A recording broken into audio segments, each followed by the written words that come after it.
Hello, Magic fans, and welcome. Today, we're going to live it up a little with all the grit and glamour of Magic's newest set, Streets of New Capenna.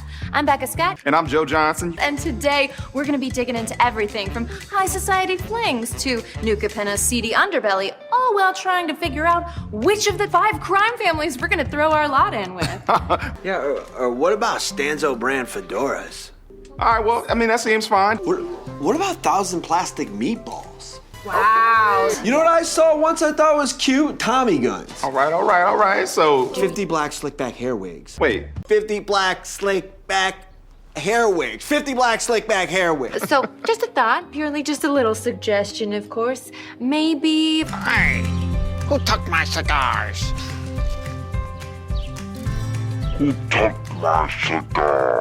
Sure, it's fine. That's just business. You ready to do this? Yeah, let's go.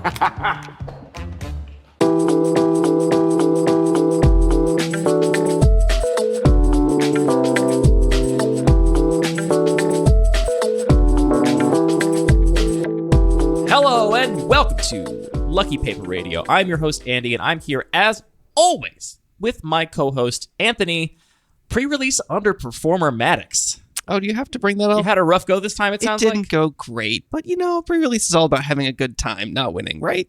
It's about, I feel like, learning. I feel like if you come away with new information about the set, that's the best you can ask for. Sure. I learned I used to be a lot better at Limited than I am right now. Not playing for a while will do that to you. Turns out. Anthony, this is our Streets of New Capenna and New Capenna Commander community set review episode, which means, as always, we are joined by friend of the show, Parker Lamascus. Hey, Parker. Hey, I have good news, Anthony. I did not attend a pre-release at all, so you're not coming in last.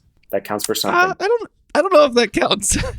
I also missed pre-release this time around. It was a big bummer for me because I like pre-releases. It's one of my favorite ways to play Magic, but I incidentally scheduled a trip for pre-release weekend, which made me very sad. You gotta put those things on your calendar ahead of time. Made me so sad, but I also didn't get to pre-release, so big bummer. Well, I was delighted that they switched back the digital release and the paper release, so pre-release actually felt like a pre-release again. It wasn't just showing up and everybody else was already totally burnt out on the set because they've been drafting on Arena for 48 hours straight. That's the feeling I want. That's what I'm thirsty for. I need that pre-release vibe. Well, let's just hope they stick with it. I really hope they stick with it. Regular listeners will know the shtick by now, but Parker, for those that don't, do you want to run down how our survey works and what the structure of this episode is going to be?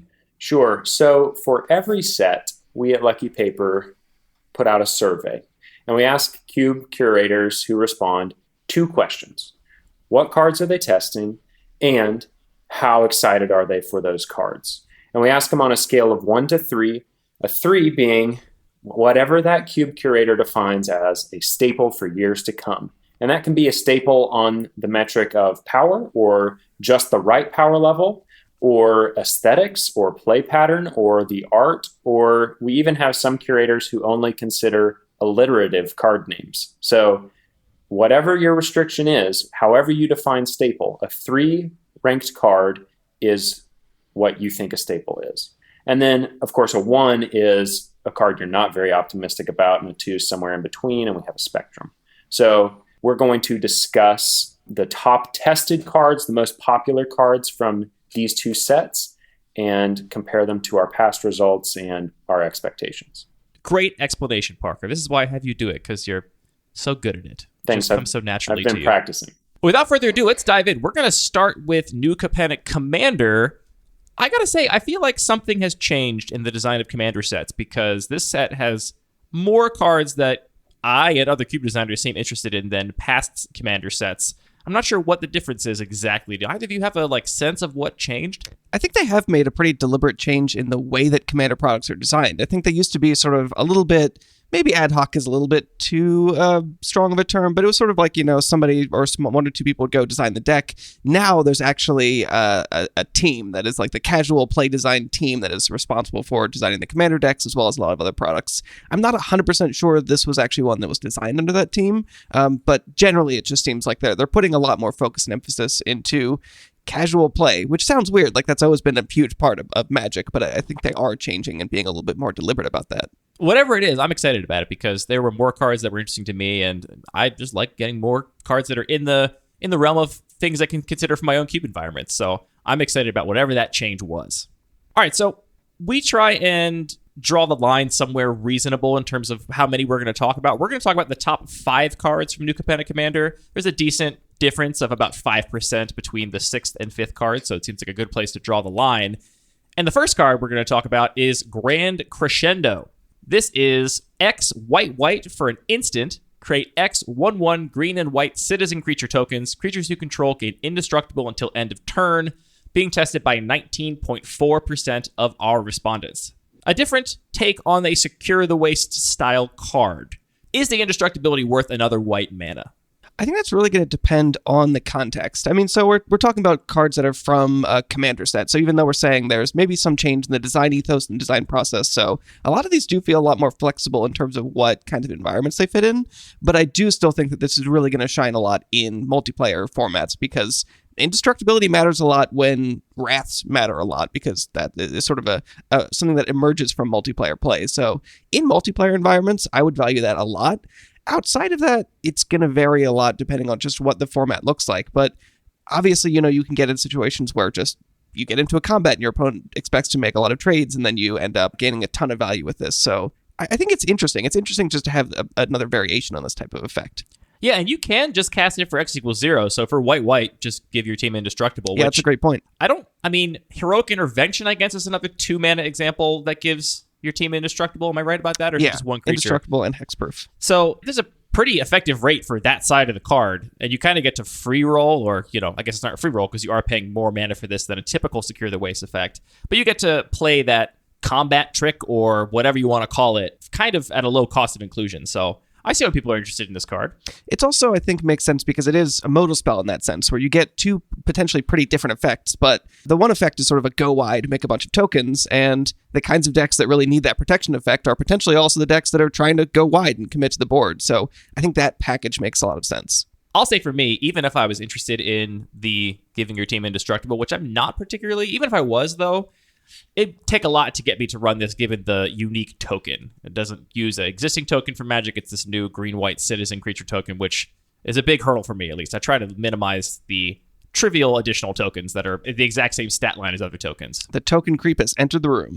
Is there anything in your list that cares about specifically green and white or specifically creature type citizen? I'm still on Heirloom Blade. Yeah, but I don't think I have any other citizens in my cube, so I don't think that would ever come up there. Basically, citizens there. I don't think I have anything else that cares about those things, but I don't know. It's always hard to say. Yeah, I tend to just use a 1/1 white human and call it a day. Heresy. I know. Pure heresy. I know. Next up in the New Capenna Commander set is Into Deep. It's blue for an enchantment, an aura. It has Split Second, and enchant creature, planeswalker, or clue. Enchanted permanent is a colorless clue artifact, so you can pay 2, sacrifice it, and draw a card. So this is kind of an interesting variation on a pacifism effect, where you're most likely going to put this on your opponent's creature. It's going to turn it into a clue, and it has this funny rules text where it allows you to enchant clues, because obviously they don't want it to fall off when it turns the creature into a clue. Oh, I was just about to ask why it had enchant clue. I was like, why would you turn a clue into another clue? But yeah, we've seen this before in Theros Beyond Death. There was a enchant creature turn it into an enchantment, and it had that same weird effect where it's like, oh, I can just cast this in a way that is completely meaningless, but it needs to be there for the rules to work. That is kind of clunky, but it does make sense. This is most comparable to Fateful Absence, I think, which is that white removal spell that destroys something and they get a clue. Maybe it exiles. I don't remember.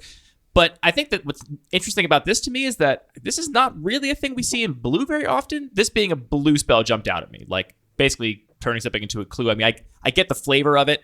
The transmogrification of one matter into another is a very blue thing, but basically 2 mana, almost hard removal. It's not really a blue thing. So I think for the people that are interested in this, it's probably the novelty of being able to run removal spells in your mono blue deck or your blue green deck or whatever. Yeah, the downside, I think, is pretty meaningful. So it is being tested by 20% of the people that responded specifically to the Commander set survey. So not a huge number. The ranking is also 1.8, which is above average still, or above the middle, I should say, but a little bit lower than the rest of the cards. So I think that people are interested in it because potentially of that uniqueness, that novelty, but are a little bit skeptical if it's going to remain in their environments for a long time. You compared it to Fateful Absence, but I think Declaration in Stone is maybe a better comparison because they're both sorcery Yeah, it's a great speed. point. I think another aspect of this card that's really quite exciting is the flavor integration. And I don't know, I love the idea of an opponent's creature like getting so involved, so essentially blue, so focused on the mind that they go in too deep and become a part of the mystery.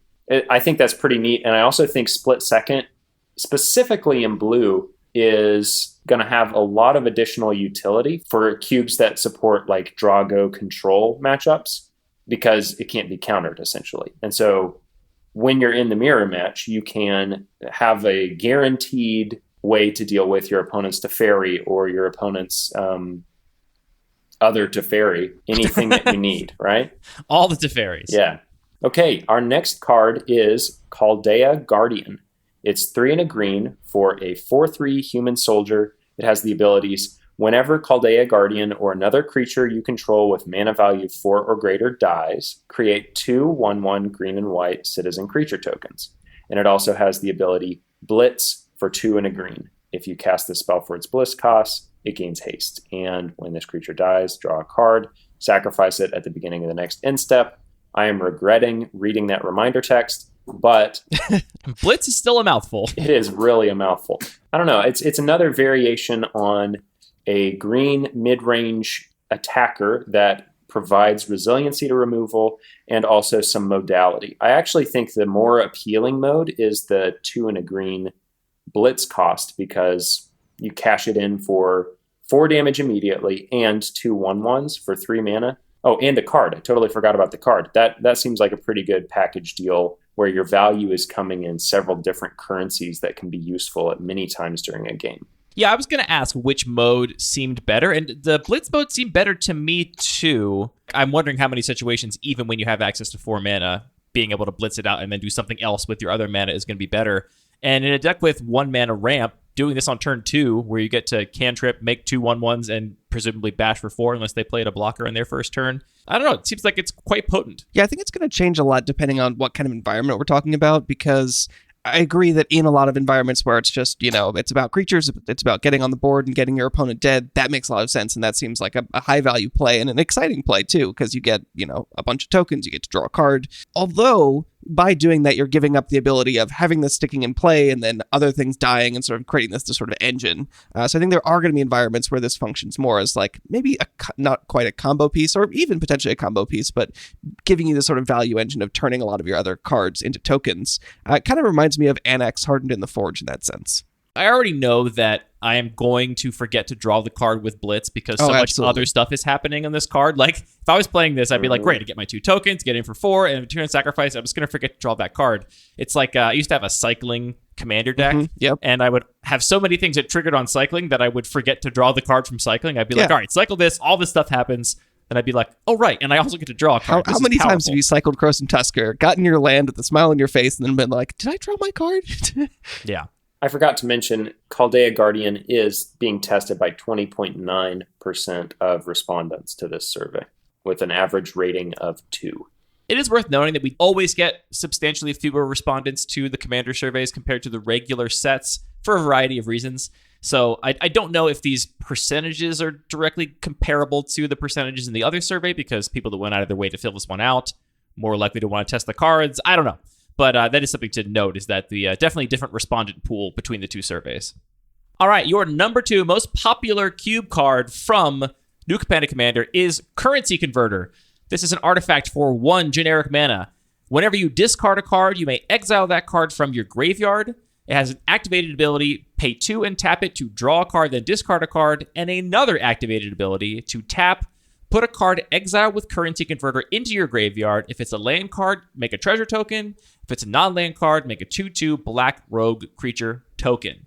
The mana value to text ratio on this card is quite high. A lot of text for the mana, which is always something that catches my eye. Is that a good thing? You're like, wow, this card must be great. It does so much stuff. Well, I mean, this is similar to the comment I had about Sticky Fingers on our Cube Editions episode, where it's like, it's only 1 mana, and look at all the stuff it does. I think oftentimes those cards tend to overperform because it's so little cost to do the thing. Yeah, I think that's true. It's kind of a cool little card. It's a little bit, it reminds me of Bag of Holding is the first thing that comes to mind, just because... Anthony, everything reminds you of Bag of Holding.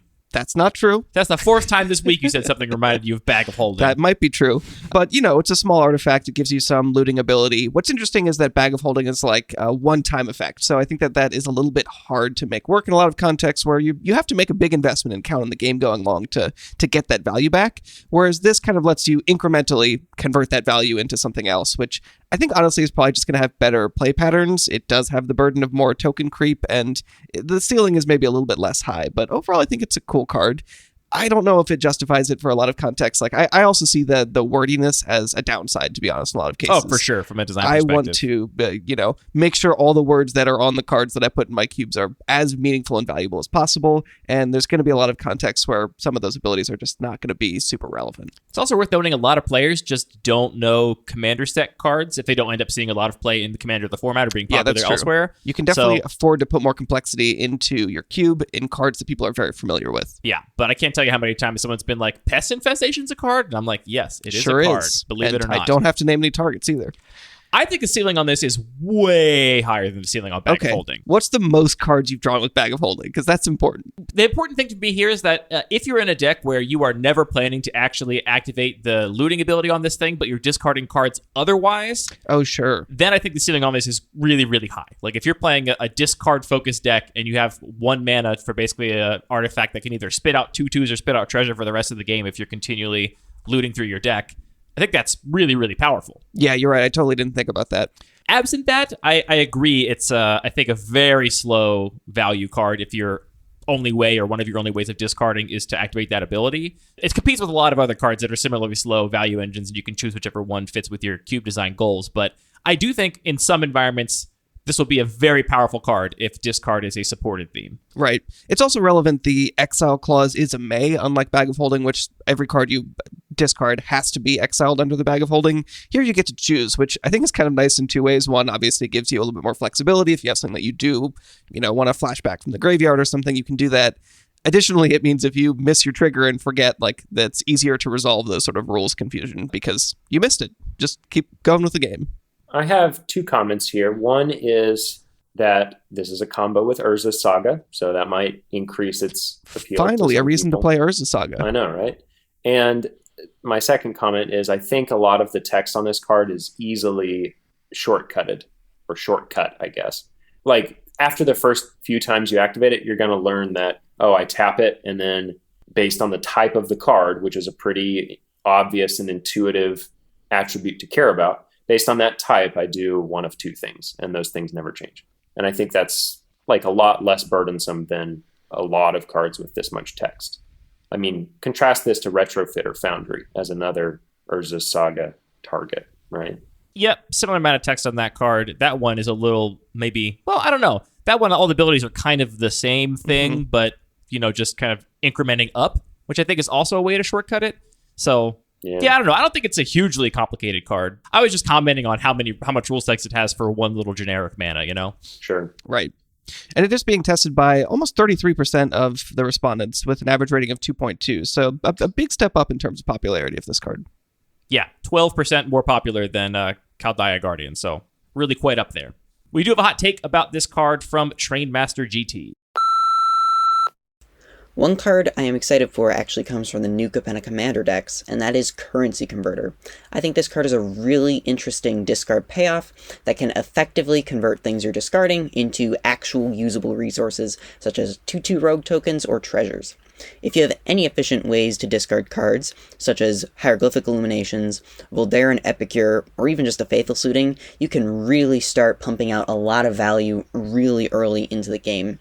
My only real reservation with this card is that it is very inefficient if you're activating its built-in looting ability. 2 mana is kind of a lot to just loot, and although that'll be okay in slower environments, that cost can really add up in faster cubes where you're going to be ending the game sooner. However, I think the ceiling when you're just discarding cards through other methods and getting to focus with your converter on just making tokens, getting to make 1 or 2 rogue tokens can put you so far ahead that it's just not even funny. For a 1-drop, this card seems great. I think as we get more efficient discard effects in the future, this card is going to become much, much better, but I think it's already playable in some environments. Thank you. Our last, the number one card, according to our cube designers in Streets of New Capenna Commander. Or is it just New Capenna Commander? I think it's just New Capenna Commander. The card is Lethal Scheme. So this is being tested by 46% of the people that responded. So quite a big chunk. A lot of people are interested in this card with a rating of 2.4. So pretty close up there. I dare say that a lot of people only filled out this survey so they could say they were going to be playing this card. Yep, that sounds about right. It's an instant for 2 black, so a total of 4. It has Convoke, so you can tap your creatures to help you cast this instead of tapping your lands. Destroy target creature or planeswalker, and each creature you convoked Lethal Scheme with connives, which means you draw a card, discard a card. If you discard a non-land, you can put a 1/1 counter on those creatures. What do you guys think about this card? I like it. I just don't have a reason to love it. I don't know. I'm not testing it, and I don't have a good reason on power level. Not sparking joy. I still am very excited about this card for different reasons than normally I get excited about cards. It's 4 mana. I say in big air quotes because you will be able to convoke it out sometimes, or probably most of the time you'll be able to convoke at least one creature into it maybe. It's not anywhere near as flexible as the cards I usually get really excited about for my cube. I love flexible cards. I love cards every single deck will play in that color that allow you as a drafter to give you lots of options in the pack for what card slots into your deck. This is not a card that a creature-like control deck is interested in, I don't think. At least not in my environment. Definitely. 4 mana is a lot of mana to pay for removal in my environment, and if you don't have ways to get value off that conniving and convoking, then it's below rate substantially enough that I can't imagine ever making the main deck of a control deck, which it would be the only really the only removal spell in my entire cube that I would classify as not interesting to control decks. But that's also what I really like about it, actually, because I think there is enough of a draw here in a creature-based black deck, be that aggressive, be that mid-range. There's enough potential value here to really be worth taking over some other more generic removal. I mean, the ceiling on this card is ridiculously high. It's just insane. You it's could theoretically 0 mana, loot 4 times, and add 4 power to the board as the ceiling, right? That is the ceiling as far as I can tell, yeah. And that's really, really strong. I think on power level, this card is probably going to be middling in my environment. In a lot of context, the deck that can afford to convoke this for 2 or 3 or 4 would probably much rather on power level just have a Doomblade and then be able to attack with those 2 or 3 or 4 creatures. Right. If they're removing the only creature that is preventing them from having good attacks. However, in a board stall or in a situation where you're not just strictly racing, but you're trying to compete on board presence, I do think it will have an edge over those other kinds of cards. I just am really interested in all the stuff this card does and the fact that it really does motivate you to be in a specific kind of deck to get the most out of it. I haven't had a chance to cast it yet, but I'm optimistic that it's going to be worthwhile in my cube environment. You know what? The power of this card being maximized in a board stall means that it's most powerful in precisely my least favorite game states of Magic. And the thing it does is get you out of that game state. So actually, having listened to this conversation and looked at the art long enough to convince myself that I like it. The art's so good. Okay, I'm on it. Wow. I'm on the Lethal Scheme train. It's interesting. I think that my main cube, regular cube, is actually exactly the kind of space where this would really shine, because even the slower, more controlling decks are still very much focused on creatures in combat. So you might be sitting back, you want your blockers, and then you get to make a cool block. Maybe you even pump your creature in response to your attacks. Right, it's a combat trick too. It's just a combat trick. Yeah, you get to eat something, kill something with the lethal scheme. But I think it's actually just really overpowered there. I agree. So I don't think I'm going to try it there. But I do appreciate that it has that modality of turning into a combat trick. There's just so many ways that this can play out in different ways. And I love cards that just have a lot of variability in how you use them in a lot of decision space. As a combat trick, it's honestly really just cracked. If you get into a situation where you get to use this as a combat trick and remove their best attacker and turn your block from a trade into you just eating their creature, and also loot some number of times and make your board bigger, for potentially a no mana or just a little bit of mana, it's got a really, really ridiculously high ceiling. The other thing I'll say is, I still think that, again, on power level, oftentimes you're just going to want a Doomblade effect if you're the aggressor. I do think that, the fact that you can obviously tap creatures that are summoning sick, so you play out this creature you were never going to get to attack with anyway. Basically 1 mana creatures are free with this. They reduce this spell's cost by as much as they cost you to cast them. So you can cast 2 1-mana creatures and then playing this for 2 mana and convoke with those 2 creatures, and it's like you still spent the 4 mana for the spell, but you got these 2 1/1s, which are now 2/2s out of it. I think it's going to be a lot of interesting sequencing opportunities with this card that there's a chance it ends up being narrow enough that it ends up just writing sideboards in my cube, in which case it will probably get cut. The other way I see it getting cut is just if the blowouts are way too blowouty, because we know I don't love blowouts, and I think the blowouts could be pretty high with this card. Yeah, it's fair. It sounds like not your kind of Magic, if I'm honest. It gets you out of board stalls, though. That's the thing. I agree with Parker about any card that gets you out of board stalls is very appealing to me. I'm a really big fan of the card Lethal Scheme from the new Capenna Commander decks. This card seems really powerful for mid-range decks. It's a removal spell that can be free, provides card selection, can buff relevant creatures, and even destroys planeswalkers. I know some people disagree with me on this, but I think it's important to have some amount of targeted planeswalker removal in a cube. Cards like Elspeth Sun's Champion and Garrett Cursed Huntsman throw up a wall of tokens. This makes it extremely hard to hit them with creatures, and sometimes allows them to just stay on the battlefield and win the game with no interaction whatsoever. In either case, I think Lethal Scheme is great because, hey, it's removal, it's card selection, it's a team buff, it can be free. Yeah, that's just really good. Sorry. That's it for New Capenna Commander. I'm excited about some of these cards, and it seems like other cube designers are as well. So we just talked about the couple that are tested by the most people, but obviously that these are not the best cube cards. These are just the ones that are most appealing to more of the community. So to check out all the rest, go to the website and find the full article that's going to list and lay out and give you a nice graphic of how popular these cards are, what their rating is, and how contentious those ratings are. And notably, we're recording a little in advance of the survey closing, so if you see some of the numbers change slightly, it's because we've gotten additional entries after our recording session. And if you think these are wrong and these are not the best cube cards, then you didn't fill out the survey, then it's your fault. You should have filled out the survey, and then your voice would have been heard. Your vote would have been cast. All right, on to the main event, Streets of New Capenna. Before we dive into individual card discussions, Parker, do you have any thoughts on the overall trend of this set compared to past sets? Yeah, I always like to talk a little bit about these comparative descriptors at the beginning. I don't know if y'all have seen the great motion picture No Country for Old Men by the Coen brothers. Indeed. Yeah, so there's this great line in it. I actually don't like the movie, but there's a line Just called it great. I know, that's my facetious way of saying movie is the great motion picture. Okay. Yeah, the point is, there's this line where 2 FBI agents are talking, or police somebody who's lawful, and one says to the other, "This man is dangerous," and the other replies, "Compared to what? The bubonic plague?" And that line just sticks with me because it reminds me that the essence of quantitative thinking is comparison.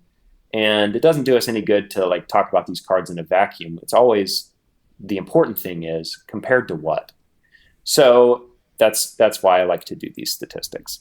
The median respondent to our Streets of New Capenna survey is testing 9 cards from this set, the main set, not Commander.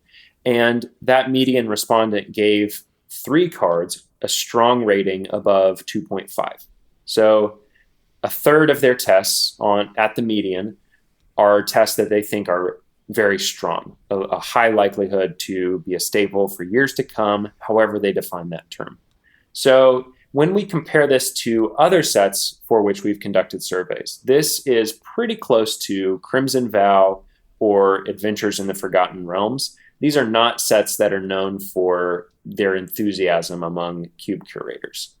People found that these sets did not contain as many cards or as exciting of cards as some alternatives. So yeah, I don't want to undermine our enterprise here, but yeah, most respondents to this survey, trashed, garbage.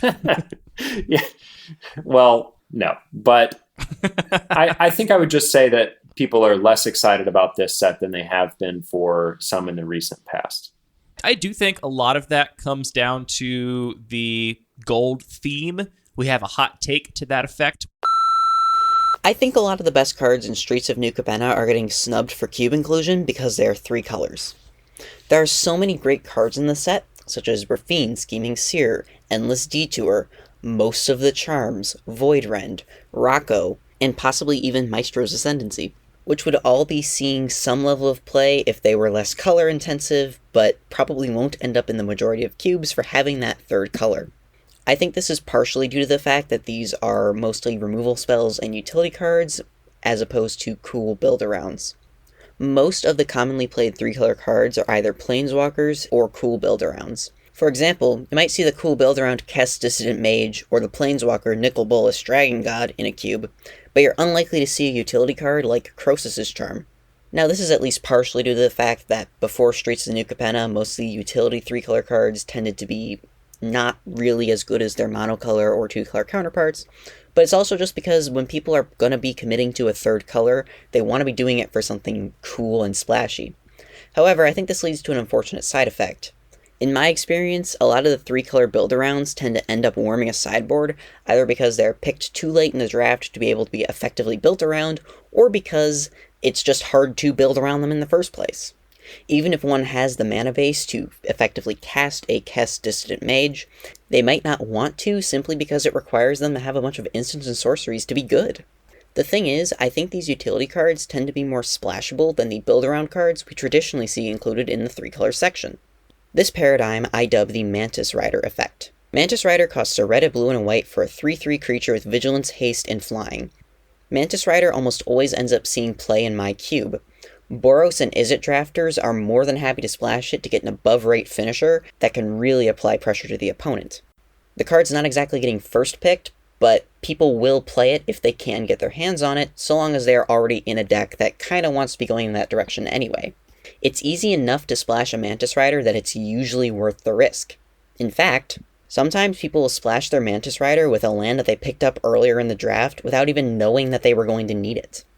I think the same paradigm applies to many of the cards that I discussed earlier from New Capenna. Sure, you're not going to first pick a Broker's Charm or an Endless Detour, but if you're already in 2 of the 3 colors of either of those cards, it's usually worth splashing the third just to get a really efficient utility spell. You might even already have a mana base that can support it just from picking up lands early in the draft. I think people should seriously reevaluate their positions on some of the gold cards of Streets of New Capenna. A lot of them just seem really good. You know, when a lot of the power level and design focus is on 3-color cards or, gold cards that are 2-color cards, most cube designers do have a limit to how many they're willing to run in their cube because it does change the texture of the environment to have a high density of gold cards. And so when you have a lot of cards that are from this pool that most cube designers are limiting themselves on to some degree, and they're competing with the full history of other gold cards, I do think it's a high bar to clear for a card to make it in people's cubes. So I think that's one of the main reasons we're seeing less sort of excitement about the cards in this set overall. Yeah, if you actually, we also just ask for general comments on whatever people want to talk to us about the set in the survey, and that's definitely a theme that I noticed reading through them, is that a lot of people were saying the set's kind of cool, the power level looks a little bit weak, which I think we see almost every set. I think there's a lot of card evaluation that's difficult, and it takes time for people to sort of understand a lot of the cards, or maybe they're right. And the other big theme I noticed is a lot of people said, look, there's 30% of the set is gold cards. That takes up a lot of space, where those are just cards that I'm not as interested in for my cube. And I think there could be a lot of reasons. We've talked about how those can just be a little bit more difficult to cast, so players want to optimize, make cards as castable as possible. I think it's also difficult just from a design perspective to think about how they fit into the scheme of it. If people are looking at their cube and thinking, here are my 2-color pairs, these 3 colors look a little bit intimidating or difficult to fit in that mental model. Maybe players are also just thinking they want to keep it nice and symmetrical, and if they want this 1 3-color card, does that just change the aesthetics, and do I need one in each guild, and am I going to be able to find that? Maybe not, because there just aren't that many 3-color cards. So I think there are just a lot of little factors. But what I also noticed in those responses is there's equally as many people that are saying, this is awesome, all these gold cards are great. I say equally as many. There were a couple.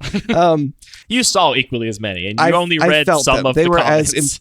I read every single comment. Did you really? I did. Wow. It was a lot. I skimmed them, people. So I think that despite that there might have been a little bit of hesitation about that, I'm excited about how people are going to approach this set 6 months from now, looking back on it. I wouldn't be surprised if we saw people thinking, hey, yeah, that seemed a little bit intimidating, but it sort of pushed me to put a few more heavily multicolored cards and actually change the way I think about my cube a little bit. So I appreciate that this is pushing us to think a little bit more differently. Yeah, I was going to mention that exact same trend in our survey, Anthony. general pessimism about a 3-color heavily gold set.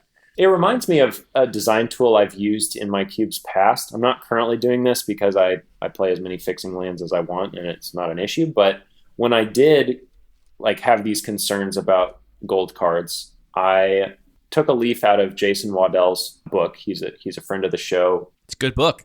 Yeah, it's a great book. And he would have a certain number of cube slots, let's say 2, and then have 10 3-color cards, maybe 1 for each combination. And for each draft, just sample 2 of those 10 and put in the cube. And I found that it was a really liberating design tool because I could play as many 3-color gold cards as I liked, which was a lot. And I didn't have to worry about them clogging up the cube or riding sideboards or being last picked every time because I would only sample 2 per draft. And I found that to really resolve a lot of my tensions with specifically 3-color gold cards. That's definitely a logistical hurdle. That's not something that I'm interested in, but if you're setting up the draft, I will delight in having that little bit of variation. Yeah, I mean, it's just cube rarity, right? Yeah, he goes deep, though, on controlling all those little rarities and making sure that the whole list makes sense despite having that variability. Yeah, in Jason's case, he's playing digitally, so he has the ability to build the cube list, from a little script he's written that does all this math for him. That's a perfect example of the kind of thing that if everybody had access to that, if that was not a logistical hurdle, I expect that would be an extremely prevalent design tool that cube designers would take advantage of. It's just, it does have a lot of those challenges to deal with. I only did it for these 2 slots, my 2 triple color gold slots. And I found that was pretty easy. I just kept It doesn't sound too bad. I kept the gold cards in with my basic lands. And when I shuffled up, I just grabbed 2 at random. Sounds very doable. No logistical hurdle. It's been erased. I do want to mention one more potential hypothesis for kind of the relative lack of enthusiasm about this set. I'm not a psychologist and not an expert in cognitive biases or anything, but it does remind me of the popular layman's ideas of anchoring bias or a bandwagon effect maybe, where I felt this myself. I open up the card file, I see a bunch of gold cards, and I think, man, there's not going to be a high chance I can use all these. And so I start skimming. And by the time I reach the end of the list, I've only picked a few cards. And I contrast this to the most recent massively popular set among cube curators that responded to us, which was Innistrad Midnight Hunt. In that set, a single card was tested by 96% of the respondents. That card was Consider. If that's the first card I see on social media or on the card file, then I'm incentivized to go, this card file must be deep, stuffed with commons and cards that look innocuous, but I want to put in my cube. So I think having some strong, obviously appealing and well-known quantity like Consider is kind of like a tide that raises all boats in the set. And I don't think Capenna had one of those. And this is one speculative reason why we might see less enthusiasm. Really, in hindsight, 96% of people That's insane. It's really quite nuts. And looking back at that, at the Innistrad Midnight Hunt set review, there are 13 cards from that set that are all more popular than the most popular card from Streets of New Capenna. Yes. So to contextualize exactly how less excited people are about this set, I think that's quite stark. Yeah, I agree with you, Parker. I think that's a reasonable thing where people feel like they have a sense of flavor for the set and are like, all right, well, I'm going to, I've seen enough cards to feel like I am going to rule out a lot of these cards or just, as you said, start skimming or making assumptions about what's going to be playable.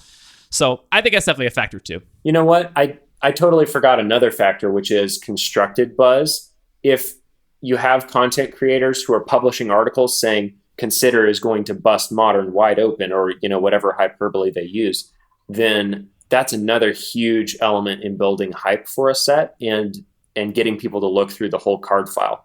Capenna does not have a card like that that's an instant 4 of in many eternal formats, right? And so I think that's probably Well, that does get to what I want to talk about a couple things before we get to the single card discussion. So Okay. First, we do have a couple of hot takes from people that do not refer to cards that are in our top 11 that we're going to be covering. Hey guys, it's Bones. I want to preface this take by saying I don't like when people say new sets are bad or have no good cards, because I generally believe that WotC design is at the top of their game, and probably even pushing cards a bit too far. The set overall looks amazing, and I can't wait to play it and test new cards for Cube, but I just gotta express my disappointment in one specific spell. Light 'em Up is bad. If it cost one less mana, or was an instant, or hit face, or had casualty 1, it would be playable.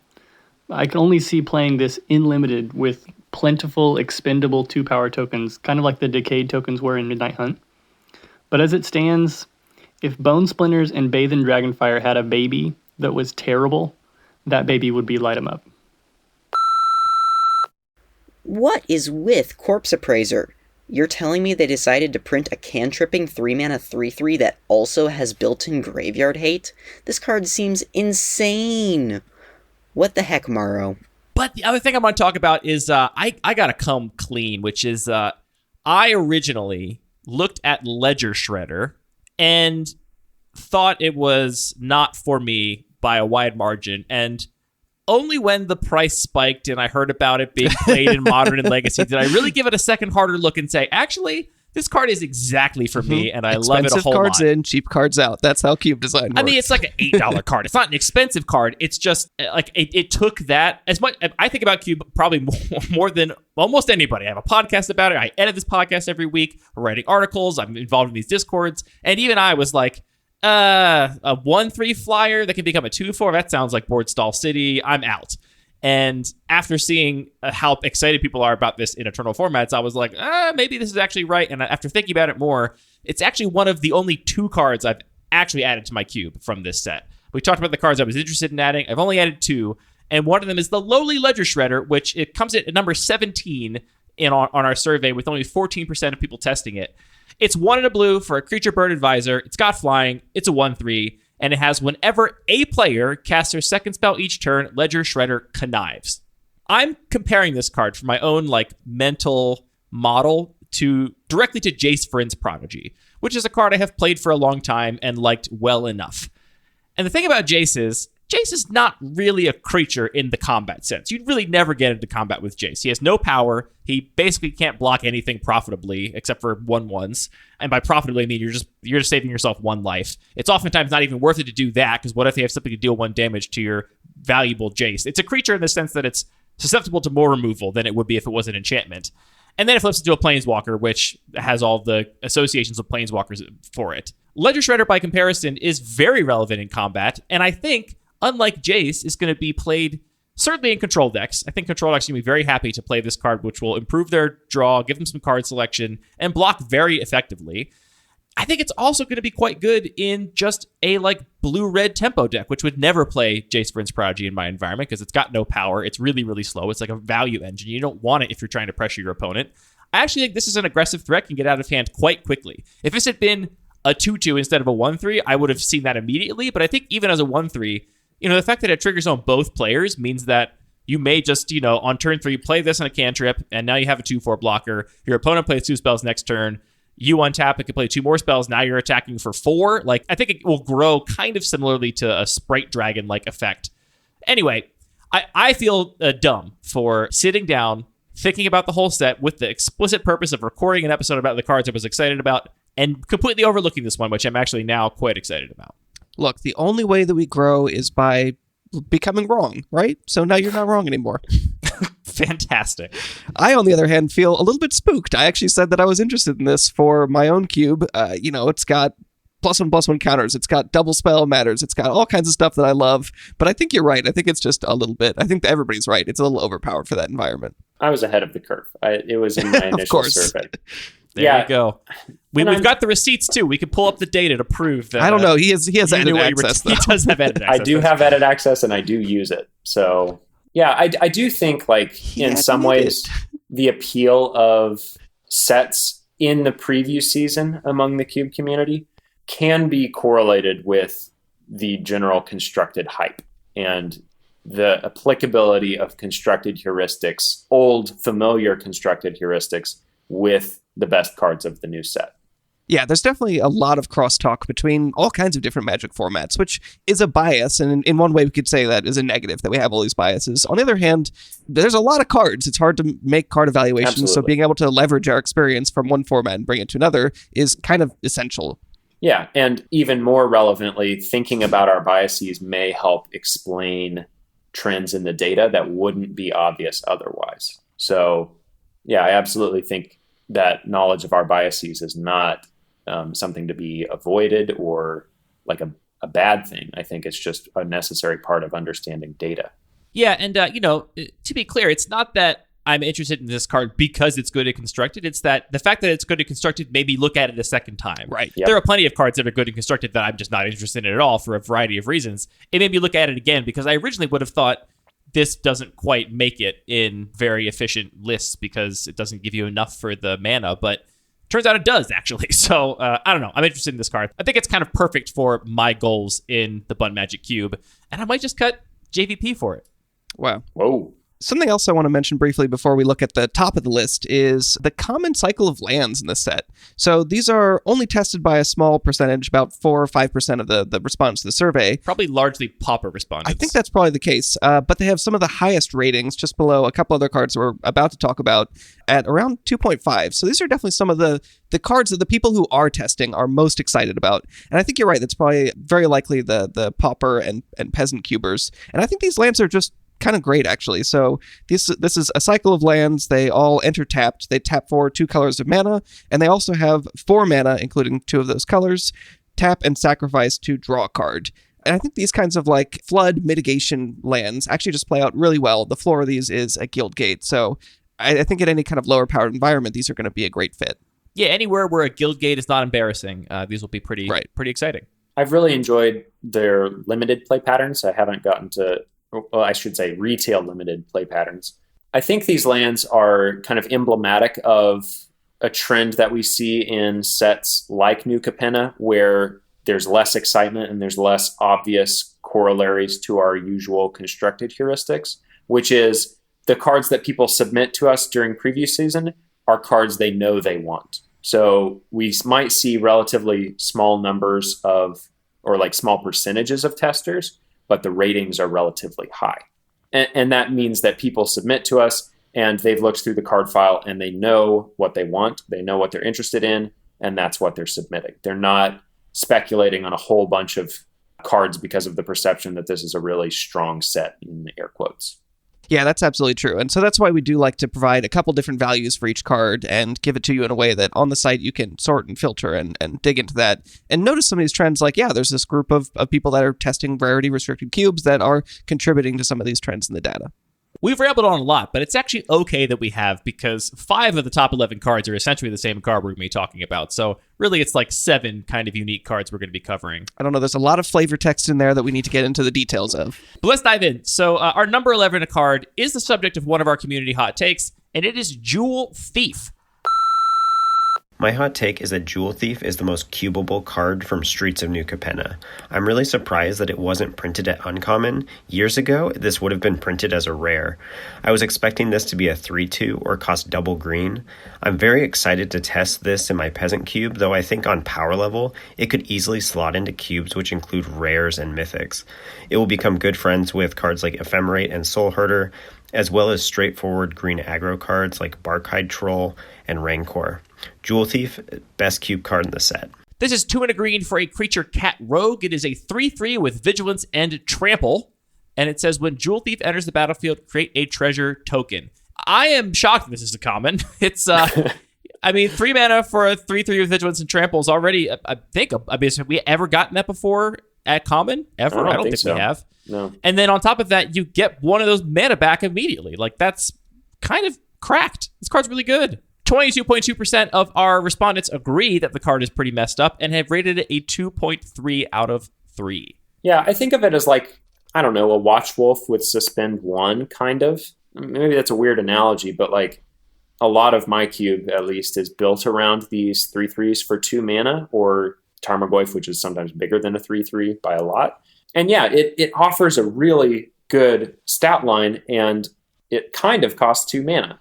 I just don't know how fast it is. Like, It doesn't have haste when it quote unquote comes off suspend, and so literal Watch Wolf can attack 2 times before Jewel Thief can. And I think that's a lot. But I don't know. It's hard to say. This is a tough card to evaluate. Yeah, I mean, I think the card is powerful, sort of objectively, especially, when we're talking in the range of limited cards. 3 mana, 3/3 used to mean something. Now we get a whole lot extra on these cards, which I have mixed feelings on, to be honest, but I think that giving more opportunity, especially a lot of people that are looking at this side are interested in treasure, interested in like artifact synergies that care about treasure, or sacrifice synergies that care about treasure. So having cards that just have a reasonable floor, so you're going to be happy to include it in a lot of decks, gives us a lot more tools to work with. This to me feels like it's kind of a bridge card between lots of different green strategies. It's definitely not embarrassing in any kind of proactive green deck, though to Parker's point, it's not the best on-rate card there when you do have access to Watch Wolf style effects.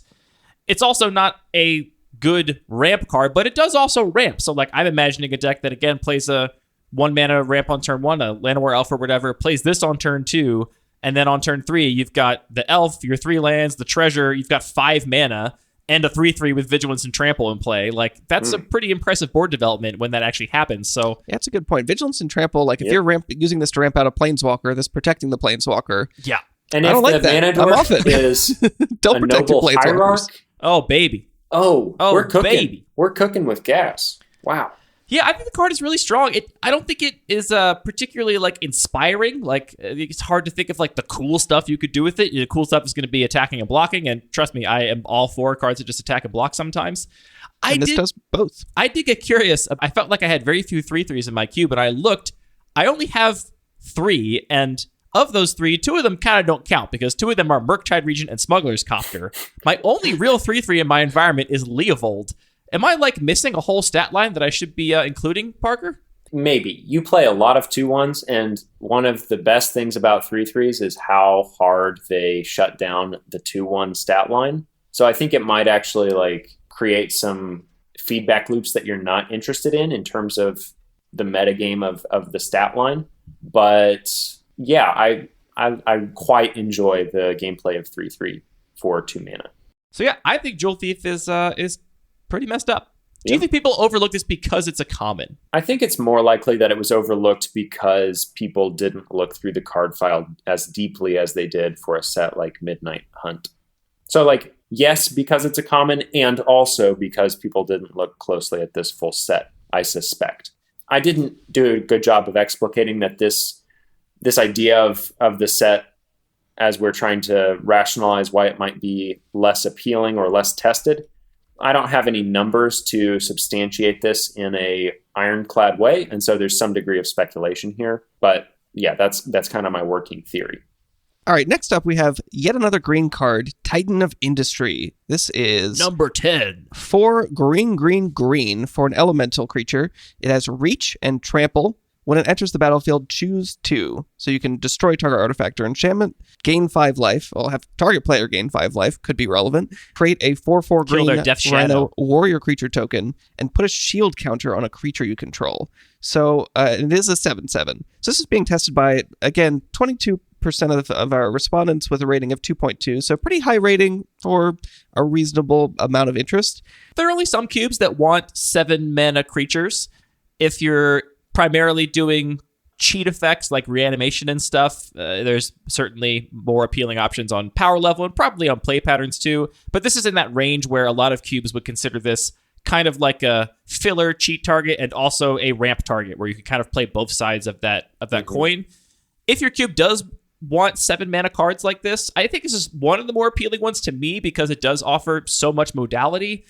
I will say that life gain is not my favorite mechanic, as we've talked about on this show. So that is a downside for me, that it just gains you 5 life. It's kind of a bummer. But targeted life gain, you can give your opponent life. Yes, you can. You Does can that make do it better if you for want. you? But, the fact that you can do all this kinds of stuff, it's more appealing to me than the Woodfall Primuses and the Terrastodons. I know those also cost more mana, but the ones that kind of do just the one thing. They just destroy stuff or destroy stuff and give tokens. This kind of does a little bit of everything, which to me is more appealing on my expensive spells.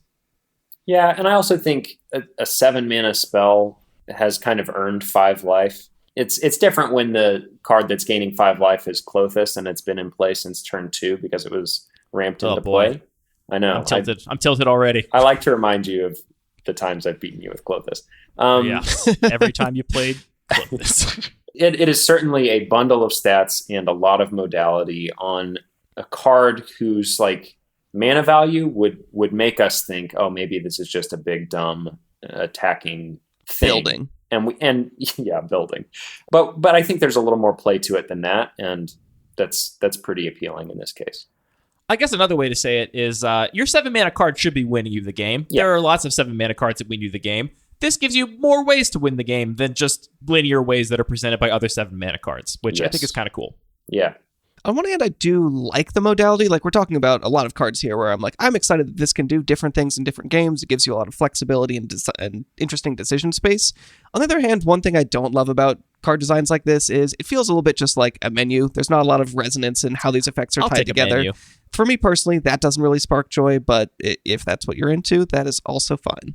Our next card is Goldhound. It is a single red mana for a 1/1 artifact creature, treasure dog. It has first strike, menace, and tap sacrifice Goldhound to add 1 mana of any color.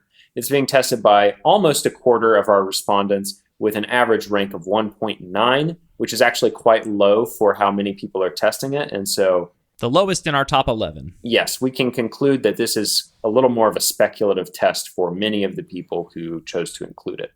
I'm surprised to see this here. I was shocked. Yes. Wow.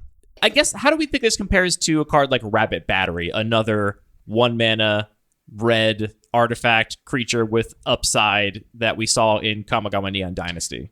So I actually went exactly the same way, probably just recency bias about thinking about 1 mana spells that have been being printed. It is also an artifact. And I'm so much more excited about Rabbit Battery personally, just because that actually offers something unique, but also supporting themes that already exist in a lot of cubes that I've seen in my own cube. Pretty unique. It's a treasure dog. It is a treasure dog, but I don't see how it is unique in a way that supports something that my cube is already trying to do. Like, am I excited to play this Menace. on... You got all the +1/+1 counters. You got all the equipment. First Strike and Menace is a nice combination of keywords. Mm-hmm. That is true.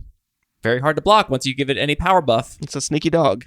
I don't know what the play pattern is supposed to be with this card. Do I play it early and attack for 2 or 3 turns when I actually can, and then use it to ramp something out later and like turn on Delirium? Like, I guess I don't see where this card fits. I think part of the appeal is the fact that Goldhound has so much text for a single mana that it can't really help but synergize. Text per mana is coming back. Yeah, it will synergize with a ham sandwich. And so I think partly it might be a really good card to pick in draft as a player, because you think to yourself, well, I can't play this, 8 mana thing or whatever near the tail end of the pack, but Goldhound will go in my deck, be easily cast, and will synergize with whatever I'm doing, whether that's, an affinity style deck or a 5-color deck or a Sacrifice Matters deck. It really has a huge spread of things that it will synergize with.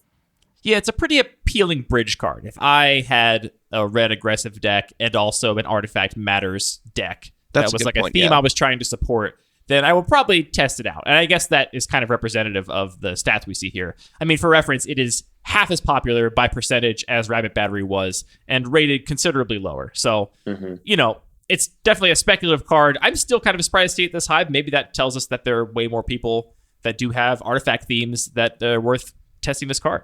Yeah, it might also be relevant that it does fix your mana. It taps for, or like other treasures, you sacrifice this, make mana of any color. So if you are saying, my primary plan is this is a little creature, it's got relevant keywords, I'm going to try and kill my opponent with it. But if I'm playing red with a little bit of a splash, maybe it also just has some relevancy to patch up other potential board states or hands that you might draw.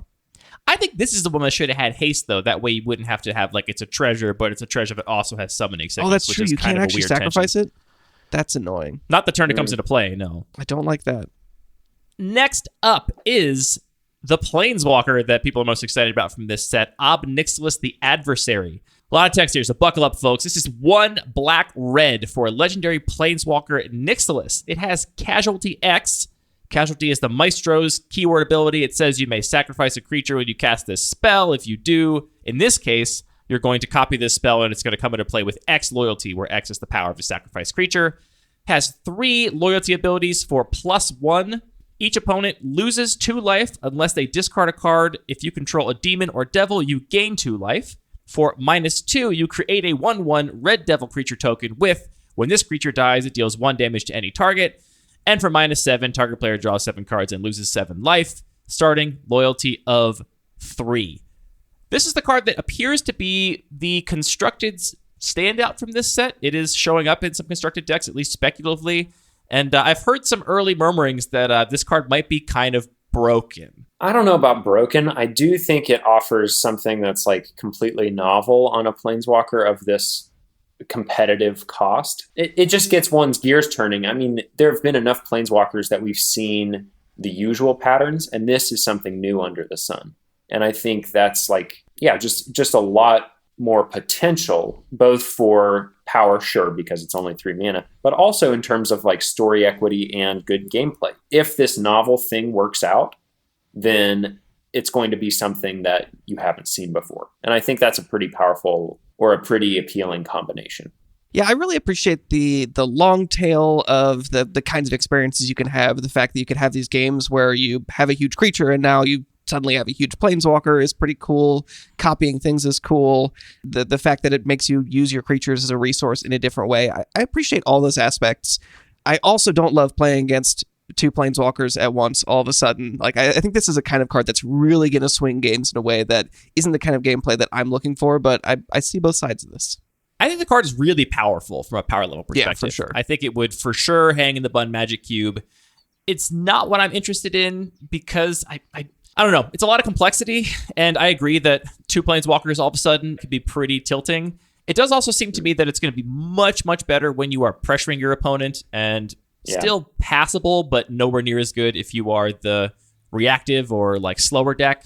And that lack of flexibility on a gold card, which is already not that flexible, is something I'm always conscious of. So, I don't know. I think that lack of flexibility could be a good thing and like a balancing knob on this design. Because if you're ahead, pressuring your opponent, they're already kind of under the gun.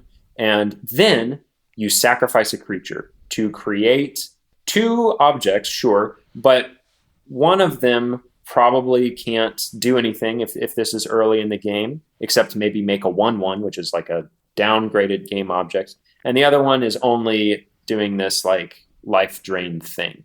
What I'm saying is it actually takes away from some of your opponent's board presence in terms of immediate pressure on the life total. And that acts as like a damping mechanism to keep this from going too crazy too early in the game. Yeah, that's a fair point. Yeah, I don't know. I think the reason I feel like it's so good if you're proactive is you make 2 of these, and 2 of these pluses every turn is a really intense brutal, clock. And then if you're on the defensive, it's unlikely you're going to be able to attack these planeswalkers. Maybe you have removal spells for them. Now you're spending cards to get rid of copies of things. It just seems like, the uptick can be likened to a like Punisher, Sulfuric Vortex, or Bottomless Pit, right? I think Bottomless Pit is discard at random, but one of the enchantments makes you discard every single turn. The fact that it's a Punisher effect does make it a lot worse, right? Your opponent's going to choose whichever one is less bad for them, which is going to make this effect nowhere near as powerful as the Sulfuric Vortexes of the world. But you get 2 of them if you casualty something, and now all of a sudden it's like either discard 2 every turn or lose 4. Like that, I don't know. It seems really hard to come back from. Yeah. I do actually like the design of the last ability. A lot of planeswalkers have this big ultimate ability that basically just says win the game with some extra steps in between to make it flavorful. But the fact that this deals damage to the same player that's drawing 7 cards means there could be a lot of different ways this could pan out. Sometimes if your opponent has these, maybe you could just pressure their life total and prevent them from getting that value that could close out the game. Or maybe if you have one, you might actually use this when your opponent is down to 7 life to kill them. Or you might even be milling a player when they're down to just a tiny library. So yeah, I agree. I like that Very there is cool. that aspect of your opponent can maybe have some control and build a plan to play around this or play against it. I also like that when Nixils is very strong, the game is over fast. This is not an Uro Titan of Nature's Wrath where the situations that Uro is good in are the long, grindy board stally games. Nixils, when it's good, is going to end games faster. So you just shuffle up again and play a second game. Hope they don't draw it. Yeah. Next up, we have a nice, simple card in Inspiring Overseer. I am not surprised to see this one so high up the list. This is 2 and a white for an Angel Cleric. It has flying, and when it enters the battlefield, you gain 1 life and draw a card. And it's tested by almost 32% of the respondents with a rank of 2.5. So a pretty high rank and good chunk of testers. We saw a fair number of people testing whatever the non-flying version of this was. Priest of a couple sets Forgotten back. Lore. Yes, thank you. Was that all the way back in Kaldheim? I guess that was like over a year ago at this point. It was now, Adventures in the Forgotten Realms. Oh, okay, so it was last summer. That one was tested by a fair number of people, so the fact that it now has flying, it's not surprising to see a lot of people testing this out. Yeah, the other comparison that's easy to make is Cloudkin Seer, which is the same card in terms of enters the battlefield, draws you a card. It doesn't gain you a life, and it's been shifted into white, which is, I think, a color that cares more about having a lot of small creatures on the battlefield in a lot of contexts. So I think especially for rarity-restricted cubes, it's obvious that a lot of people are interested in this. I think it's just a nice, solid, clean design. Kind of cool art, too. Oh, yeah. The weird, halo glow Big, behind sweaty the angel. cracked wings. Kind of looks like the old Chrysler hood ornament, so pretty thematic for the Roaring Twenties style of aesthetic as well. I know we talked about this briefly with Priest of the Forgotten Gods, but I have played Pauper Cubes before where it's like a third of the creatures feel like they're Elvish Visionaries, and seeing all of these creatures that enter the battlefield and draw a card being tested by so many people, I just gotta say that I don't love the play patterns of a cube where it's just like, I keep just making little dinky guys and drawing cards. That's a good recipe for a board stall. We are making absolutely less impactful bodies than you could be making at that part in the game to instead just draw some more cards. And you're just going to draw more less impactful bodies and draw more cards, and all of a sudden you're staring down a board of a bunch of 2-1s and 1-1s and stuff that can't do much. Yeah, it reminds me as like a retail limited analog that maybe more players are familiar with. Midnight Hunt's native limited format. If you were in a blue-black mirror with 1 million decayed zombies on each side of the board, it's like you got the zombies for free, and so all your other cards actually did stuff, and eventually nobody could swing because the other player would kill you on the crackback. And it's a unique experience, certainly, but without... Facing a zombie horde is an experience everyone should try once. I really enjoyed it because it was a lot of fun to play for me, but the format does need ways to bust through those stalls. Like in that format, it was Siege Zombie, and also sometimes just big creatures will do it. So I don't know. I guess I'm just advocating for really thinking about if this is a card you want to spend a slot on in your cube, rather than just, this is familiar to me because I've played cards like this for a long time. This one's a little better than all the ones I've been playing before, so get in my cube. I mean, there's also obviously a tendency to look at this card and say, this card is a quote-unquote strict upgrade from a card I already know. So it's a more powerful card, so I will put it in my cube because it is better. But that doesn't really make sense if you haven't heard our whole shtick that we talk about all the time, because your opponent's going to have it half the time. You're not actually making the cube better by putting in better cards. I will say that sometimes that can make sense. You can really like a card that is a little below power, then they print a powered up version and you're like, hooray, this is now more appropriate but for my then you're environment. answering a specific question or solving a specific problem. I think if you just apply that generically, it doesn't make as much sense. So yeah, I mean, even if you have a rarity restricted cube and you're looking for, don't feel obligated to say, this is an upgrade and so I must switch. If you love your Cloudkin Seer, stick with it. I'll say one nice thing about it, which is that I really like flying on my white threats. Yeah. Flying is a really powerful ability. It sounds so dumb to say, but it's very easy to lose like little facts like that when you get deep into cube design. You're thinking about all your synergies and your crossover cards and whatever. Flying is very good. This will allow you to kill planeswalkers you otherwise wouldn't be able to kill. It'll allow you to get in that last damage on your opponent that has a bigger board on the ground that you can attack through. It's powerful. Yep. Our next card is not 1, but 5, because we heard that you liked card advantage, and so we're giving you a 5 for 1. These are the most highly ranked cards of the Streets of New Capenna, and they are the completion of the Triome cycle. I will read Jetmir's Garden as an example of how they all work. Jetmir's Garden is a land, mountain, forest, plains. It, of course, taps for red, green, or white. It enters the battlefield tapped, and it has cycling for 3. So this completes the Triome cycle that we first saw in Ikoria. What was it, like 2 years ago now? And yeah, that was the first set after the pandemic began. That's how you can remember. It certainly was, yeah. That's also like saying it was an eternity ago, I guess. Yes, that was a lifetime ago. Yeah. Or like 3 months, one of the two. So I guess the other thing I'll say is that these 5 lands are the allied adjacent shard style fixing lands. And because they have the subtypes, they are fetchable, and that makes them quite powerful relative to other lands that enter the battlefield tapped. And I think in the 2 years since Ikoria has come out, we've seen the Triomes see a lot of constructed play, including in Modern. I don't have exact familiarity, but people don't tend to play all of them. They tend to play one off of fetch lands, which will immediately fix your mana. So I think some decks will play a couple more if they're Yeah. specifically like a 5-color deck with Territorial Kavu and Scion of Draco and stuff, and they're Right. just trying to get to 5 basic land types by turn 2 every game. But yeah, I think otherwise it's kind of a 1 of or a 2 of in some decks. We know what this card does. I think from a cube design perspective, it's important to note that I think one of the best values these cards provide is that if you are on a fetch dual mana base, including a card like Jetmir's Garden is like including another red-white fetchable, another green-white fetchable, and another red-green fetchable, right? You're like putting more of these cards to turn more of those fetch lands on for more of your players, which I think is a very real benefit. I do not like these cards, though, I gotta say. And the comparison I can draw it to is like, I would much rather see them finish the Bicycle land cycle that they started in Amonkhet, which was 4 or 5 years ago or whatever, than finish the Triumph cycle, which they've obviously done. Part of it is that I think the modality here is pretty underplayed. I think that the number of times you get to cycle these cards is significantly less than a card that cycles for 1 less mana.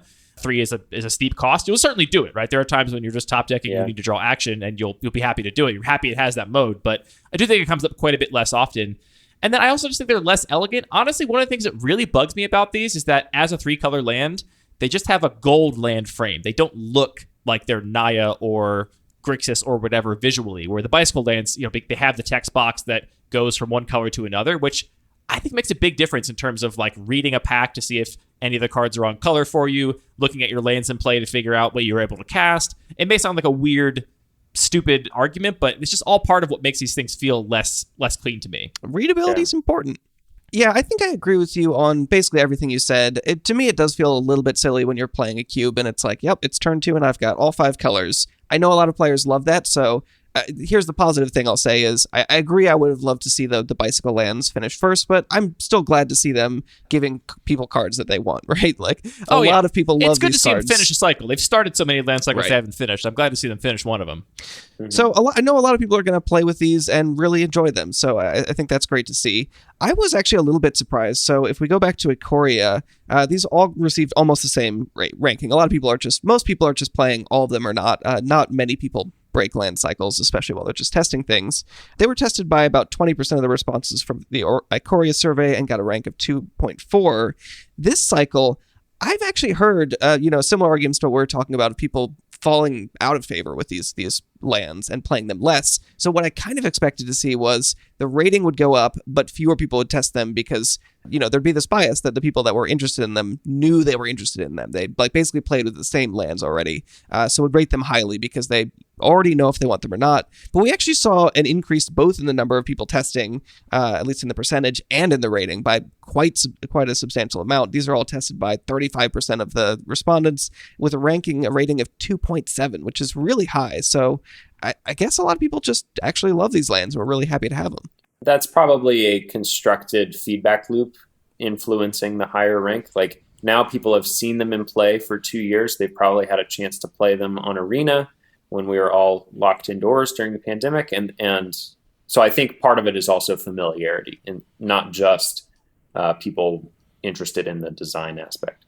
Yeah, familiarity is a big thing. I'm also wondering now if maybe I'm also suffering from just a bias of what I'm perceiving as the community impression, where the people that have sort of lost interest in something, those are going to be the people that are going to be more vocal because they have something negative to say about these lands. Whereas people that are just like, yep, these cards are good. We know they're good. We like to play with them are not going to come out of the woodwork as much. So I do think overall the sentiment towards Triomes has gotten more positive since Ikoria overall. There's another big feature here that I think is maybe kind of invisible to the three of us because we don't ever take this into consideration. But I think there's a lot of people that didn't touch the first 5 because it wasn't a complete cycle. Oh, that's a great point. And now they're like, I've got all 10. They're going in. There's a lot of people that just won't run lands they can't run the full cycle of because they feel like it supports certain color pairs or color triptychs more than others. So I think that's actually a pretty substantial factor here too. A lot of That's an players interesting don't like point. breaking those cycles up. Yeah. I, for one, love to break land cycles. I actually considered very briefly running just the Esper Triome as the only Triome in my cube, because I feel like that's the deck I most often want Right. a Triome in. Like either a blue-white or blue-black control deck that is splashing one of the other colors, or full-on Esper control. That's where I want to be able to fetch a tapped land and to have the 3-mana cycling mode, and that's where I feel like I want it the most. But Yeah, that's I decided interesting. against it because it looks like a gold land. I don't know, it bugs me. I would consider doing that as well. And I think that an interesting point about that in my cube specifically is I don't have fetch lands, so it would be kind of like just getting a bunch of duels for free that maybe sometimes, like getting more duels in the cube out of fewer cards, because they wouldn't enable like 5 color as easily. It might just occasionally be useful for a splash. I think that's an interesting idea, but then I come back to what you said, where I really love the modality on the 2-mana cycling lands, that you actually do cycle them pretty often. Yeah. And that adds meaningful decision space, where I don't think that comes up as much with these. And for reference, I am on the blue-white and the blue-black cycling lands, bicycle lands, in my main cube, and those are the only 2 I play. Man, I would love a couple more of those. I have gotten really close to putting Sheltered Thicket, the red-green one, in, specifically because of Ren and 6, and I might do it. Oh, yeah. I might just do it. Do it. You can't stop me.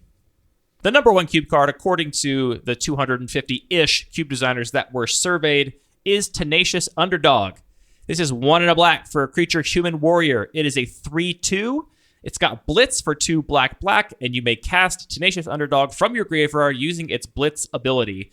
As a reminder, Blitz gives it haste, sacrifices it at the end step, and also draws a card, importantly, when it does leave the battlefield. So, or when it dies specifically. Parker, what do you think of Tenacious Underdog? We talked about it a little bit on our Cube Editions episode. I feel like this is not going to jive well with your Watch Wolf stat line, but I'm curious what you think of this. Yeah, I mean, it does trade with a Watch Wolf and then come back for more. So I guess in that sense, it does line up fairly well. And it also doesn't cost more mana than a Watch Wolf. So I'm personally interested in it and plan on testing it.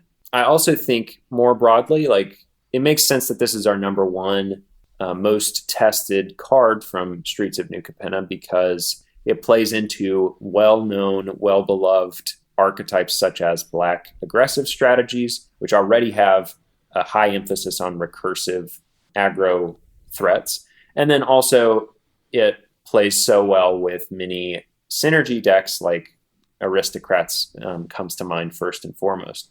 The fact that this has no downside and is pretty aggressively tuned in terms of its power, it makes a lot of sense why this is the number 1 tested card. I didn't even think about it for Aristocrats, which just shows you that I don't have anything resembling Aristocrats in any of my cubes, but it does seem really strong there, because when I first saw this card, my thought was, wow, 4 mana to draw an extra card every single turn seems like, I mean, at 4 mana, you got to pay it every turn, right? But it's like just the ability to, once this thing dies, has to have 4 mana draw a card, always at your disposal, seemed quite powerful to me. It's very relevant you don't draw that card to your end step, though, if you have no way for this thing to die. So unless it gets blocked and dies in combat, or you have a sacrifice outlet like you would have in an Aristocrats deck, you're going to draw a card, but it's not going to be a land for your land drop. It's not going to be something you can play sorcery speed until the next turn. So it is really very slow in that sense. So I think it's really only going to see play, at least in my environment, in decks that are pressuring people's life total and want to use this primarily as just a 1 mana 3/2 that every once in a while, if you run out of threats and run out of ways to spend your mana, you can keep bringing it back from the graveyard. I do think that the fact that you don't draw that card till end step makes this a lot worse just in terms of generic power level. I think you're right, though, we consistently see the top cards are very often fitting a certain profile. They're cheap in terms of mana cost. They are powerful. They are flexible and fit in a lot of contexts. And maybe most importantly, they have like some level of familiarity. It's like, I know what this does. I've seen a 2 mana 3/2 with upside before, and it works. So I think you're right that I did something similar where it's like I maybe overlooked this a little bit at first because it had sort of too much text. I'm like, who really wants to try and build around all of this? But that the floor is just extremely powerful, and that is appealing to a lot of cube designers. I think I may have forgotten to say, too, that part of the blitz cost is paying 2 life. which is relevant. Yeah. I think I did forget to say that. But Which I like. The other thing that really surprised me about this card was the fact that it doesn't exile itself or, have some other way to regulate the fact that you can just do this every turn, except we have that little bit of pressure that it does cost you life, so you're putting yourself on a clock if you're trying to just loop this. I do think some part of its appeal that I didn't think about, I mentioned aristocrats as a synergy, but also human tribal and warrior tribal will love Tenacious Underdog because it is a repeatable source of triggers, and it ensures that any tribal payoffs you have in play are always online during your turn. Oh, that's an interesting point. Yeah. Yeah, that is true. That's actually what would put me into a human tribal deck is the knowledge that I would always have an enabler in my graveyard if I needed it. Now, of course, you have to draw it first and get it to die, but that's true. You got to draw every card if we're talking about card evaluation. Yeah, that is a lot of consistency. Except for Luris. You don't have to draw Luris. True. Oh, boy. Luris. It's a card. Yeah, that's a cool point about the tribal themes, where additionally that Blitz does count as casting. So if you have things that care about casting humans and warriors, or warriors entering the battlefield, or humans or warriors dying, there is a lot of flexibility, a lot of depth into the kinds of play patterns and kinds of card interactions you can have with this card. Mardu Woe Reaper, isn't that a pretty commonly played Savannah Lions adjacent warrior tribal card? I'm not sure I would call it warrior tribal. It does technically trigger on warriors. In the right context, it could do stuff. Yeah, you have repeatable graveyard hate. It is in my tribal cube because it gives you warrior procs. So I do think that I hadn't honestly thought about the aristocrats thing, but to me, 4 mana to draw a card, get an attack for 3, and proc all of your aristocrat stuff, the ETB stuff, the leaves the battlefield stuff, the dice stuff, seems quite powerful. And those decks are often winning by just grinding value in the late game, and that's what this does best. Yeah, and I think that's an area that I saw sort of the most enthusiasm and positivity in the survey results was around, casualty and blitz and treasure tokens and all these things that care about sacrificing stuff, that for people that are already trying to build cubes that are trying to explore these themes, there's just a ton of stuff here for them. So I would definitely, if you're interested in those themes, dig into these results. And you are banned from putting the underdog in the regular queue because your black sacrifice deck is already quite winning. That doesn't need a boost. Oof, we drafted it last week and I got bodied by a red-black sacrifice deck. It was embarrassing. Can I guess that you were probably playing something without a lot of interaction that was trying to go bigger than your opponent? I had some interaction. I had a lot of flying. Flying also good. Flying is good, but I feel like I've learned from your cube that in that environment, you need a way to stop that value engine because if they get it going, nothing will compete with it unless you can stop it. That's it for Streets of New Capenna? Question mark? We didn't talk about that many cards, but also you didn't like that many cards, listeners, so that's what you get. Next time, like more cards. Yeah. So did anybody have any closing thoughts or cards that didn't get mentioned they really want to call out? I do want to encourage our listeners that Streets of New Capenna, in terms of the cube community's exploration of its potential, it has a lot of untapped potential. So a lot of rocks that haven't been turned over. Exactly. Yeah. We have not explored this very fully as a community, so it is absolutely worth looking through the whole card file if there's a card that interests you, or if there's an obscure archetype you want to support. This card file is deep, and it is wordy, and it will reward exploration, I think. I do want to call it one last card that I think is just... It's kind of card I don't love, but I know cube designers often like because it serves as a bridge between a bunch of different archetypes, and that's just Galagreeters. This is the 2-mana 1/1 that has Alliance. You can either put a +1/+1 counter on it, create a tap treasure token, or gain 2 life. It also says you can't do the same ability multiple times per turn. So the most you can do is all those things a turn if you have 3 creatures into the battlefield. Then it stops triggering anymore. This is a card that if you care about +1/+1 counters, if you care about life gain, if you care about artifact matters, it just kind of does everything on a very reasonable floor for a 2-mana card. So that to me, I think is an interesting card for cube design reasons, in that it slots into a lot of different archetypes and themes. So 15th most popular card at 15.8% testers. Yeah, I actually like that the alliance mechanic, that whenever a creature enters the battlefield, you get a thing. They mix it up on a lot of these cards where it just has different effects depending on if it's, either you get to choose multiple effects or it just does something in sequence. The second trigger does something different. I think that's a really nice way to sort of mitigate the potential for really repetitive play patterns and just like, yep, I have my Cathar's Crusade and I'm just doing this for the rest of the game and playing a counting deck. You do have to sort of like sequence and potentially build around setting up these multiple different kinds of effects. And like Parker said, I feel like there is a lot of depth, especially in those gold cards that we haven't really explored much. So I think we're going to go into that in a lot more depth in a future episode and really figure out what we can find in there. Don't be like me with Ledger Shredder, which I'm still embarrassed about. Actually, look at all the cards, people. I am now really excited for that card. Or don't, if that's not fun for you. Go outside, enjoy the weather. Can unearth Ledger Shredder and then play a cantrip and go to town. Rude. Oh, dang. Pew, pew, pew, pew, pew. Thank you for tuning in, and thank you to everybody that filled out our survey. We always appreciate it. If you want to make sure you don't miss the next survey, you can sign up for our newsletter on our homepage. I promise I will not send you a bunch of pointless newsletters because I have to pay money to send that out. So I don't do it unless I have a really good reason, and it's basically always for the set surveys. So that's the best way to make sure you never miss it. You can also follow us on all the various social media platforms and Discords and stuff. All of our music is produced by DJ James Nasty. All the Magic cards are produced by Wizards of the Coast. This show was produced by Parker running a bunch of math and crunching numbers, and then Anthony pushing those numbers to a staging server because my development environment is kind of messed up right now and I can't deploy the website, and then talking about it over Zoom. Thank you, Parker, for lending us part of your Friday evening. It is absolutely my pleasure. I hope y'all have a good time on the streets of New Capenna. How'd you like that for cheesy? Bada bing, baby.